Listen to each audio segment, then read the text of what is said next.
Hey guys, welcome to Creation Science for this week. We are continuing our study of kind of philosophy of different Christian ways of thinking, different arguments for God, for God's existence. One thing to start it off with, I want you to understand. I think I mentioned this last time, but if I didn't, I'm going to mention it now. There is no perfect complete argument for God, all wrapped up in a bow, and like, here, let me give you this one sentence, and boom, it proves God's existence. You can't argue against it, and therefore you must believe it, and there's no choice. The reason why there isn't that, because then it wouldn't take faith. Think about it. It takes faith to believe in God. You need at least a little bit of faith to believe in God, and that's the way it's always going to be. There's never going to be a situation where God's going to open up the sky and say, "Here I am," and then, because then it wouldn't require faith to believe in Him. And we know that Christianity requires faith. Now, that having been said, there's some really, really good examples of God's existence and reasons for God to exist that we're talking about. Last time we discussed morality. How if you don't have a God, that's a morality argument. If you don't have a God, where does morality come from? And the Transcendental Argument, which we're going to talk about today, Transcendental Argument, it's called the Transcendental Argument for God, or TAG for short. It is kind of like the morality argument, but it's kind of a Socratic method. I didn't talk about this last time, but the Socratic method of reasoning, not that Socrates was a good guy, Socrates wasn't really a great guy, but the Socratic method of thinking was to lay out a three-step plan. His argument was Socrates is a man, all men are mortal, therefore Socrates is mortal. Mortal meaning, you'll die someday. You can use the Socratic method. It's just called the Socratic method because he popularized it with anything. If you say,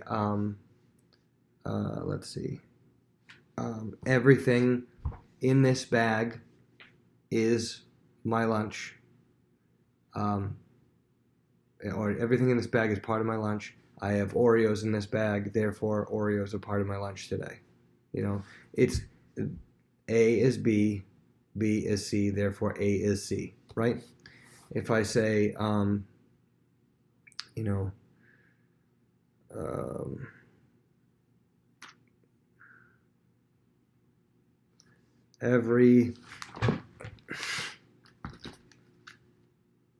every fruit in my hand is a banana. This fruit is in my hand, therefore it must be a banana, right? You guys understand the Socratic method of reasoning? It's foolproof. As long as you don't say anything, as long as you don't lead with one of the first two things being false. Like if I said, Mr. Hanley is the best basketball player in the world. Oh yeah. Mr. Hanley is going to play one-on-one with LeBron James. I could beat him. Therefore, Mr. Hanley will beat LeBron James in one-on-one. Well, the problem was one of my first presuppositions, my very first statement, isn't a valid, true statement. Mr. Hanley's the best basketball player in the world. Yeah, that's not true, right? So you have to start with true statements, right? And that's where you break it down in order to get to your conclusion. So that's the Socratic method, and the Transcendental Argument, TAG, exists in that form. And it's very related. It's going to sound like it's related to the morality argument. But before I get to it, I want you to understand what it's speaking against. Because usually a lot of these arguments are kind of coming against something else. This is coming specifically against materialism. And a whole other bunch of stuff, but specifically materialism. What materialism is materialism is the belief that the only things that exist are material, tangible things. Like just playing with these rubber bands. It says materialism believes this rubber band exists because I can feel it, I can touch it. The only things that exist, the only things that are real, are things that I can physically touch. That's materialism. So therefore, obviously, in a materialist universe, they would reject God. Why? Because you can't reach out and touch him. You can't reach out and grab him. They would actually reject, in materialism, they would reject anything that they can't touch and feel, including things that are more abstract, like morality and like logic. You guys know what logic is? Logic is thinking, like, think the way you think and stuff like that. And anything like that. Love, they would probably reject love as a real thing. They would say it's just a chemical attraction to somebody else, and they would reject it as an actual thing. Feelings, again, just chemicals. And so they would reject anything that isn't tangible. So the transcendental argument comes against that. It tries to discuss those things. So here it is. Here's a transcendental argument for God, or TAG. 1. If logic and morality and all these things, all these, abstract things exist, God must exist. So if logic and morality exist, God must exist. The reason, so this was presupposed like last week's stuff. That's why I started with the morality argument last week. Was we talked about morality. Where does it come from? And I showed you that saying it comes from anywhere else other than somebody outside of the earth, outside of the universe, is kind of silly. If morality does exist, then God has to exist. Otherwise, where else did morality come from? Where else did logic come from? Where else did really any of these abstract things come from, if they actually exist? So we're presupposing that they do exist. So you need to have that morality argument with somebody. If you were to talk to them about it, you'd have to have them agree that it does exist. If you can get somebody to agree that is logic a real thing, is morality a real thing, is it universal meaning it applies to everybody. We know it's immaterial. Immaterial means it's you can't touch it. You can't touch logic. You can't touch morality. So these are immaterial things. If on any number of immaterial, meaning you can't touch them, things actually do exist. If you can get them to agree, that's what you have to get them to agree on. That's what you have to, the starting place you have to get them to agree on is, you'd say something like, does love exist? Is a real thing?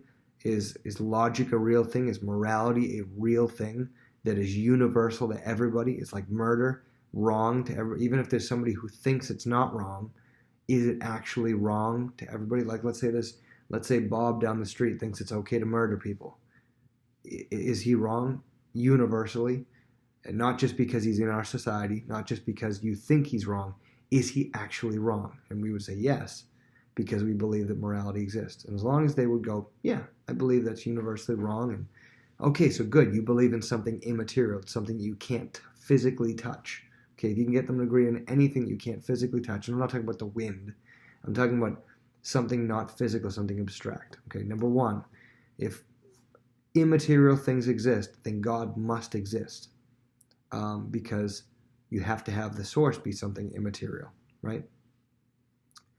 And that's the second thing. Logic and morality do exist. So number 1, if they exist, then something immaterial must have caused them. The second one is they do exist. We know people rely on logic, and we know people rely on morality. We see them that immaterial things happen all the time. Everything isn't just chemicals and everything out there. And then the third one, though, so therefore God must exist. Let me summarize. If logic and morality and all those things exist, then God has to be their source. Logic and morality and everything like that do exist, so therefore God exists, right? Simple as that. That's what the transcendental argument is. And so, again, this is an argument against materialism. It goes, talks about immaterial things being coming from God. So, a little shorter this week. A little tired, as you can tell. But I hope you guys have a great week, and keep Mrs. Hanley and I in prayers. We're moving into our house in the next couple of days, so keep us in prayer. See ya.